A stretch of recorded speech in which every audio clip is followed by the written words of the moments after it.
আমাদের বাড়ন্ত হয়ে যায় বা যখন হয়তো চাল থাকে না বা আনতে মনে থাকে না, সেই সময়টায় দেখা গেল মানে কিভাবে ভাত করবে হয়তো বুঝতেই পারো না।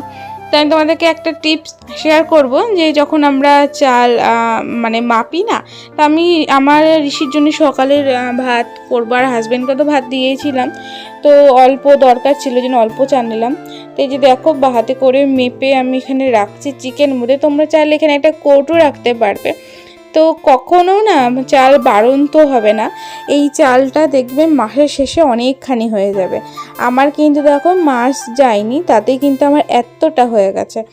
বুঝতেই পারছো তাহলে কতটা হতে পারে তোমাদের। যেরকম হয় তোমরা আবার এক মুঠো করেও রাখতে পারো, আমি কিন্তু ওইটুকু করে রাখি। তো এইভাবে এইটা যদি ফলো করো তাহলে দেখবে চাল কখনো বাড়ন্ত হবে না। আর যদি ভুলেও যাও যে চাল লাগবে বা কিছু, ভাতে কখনো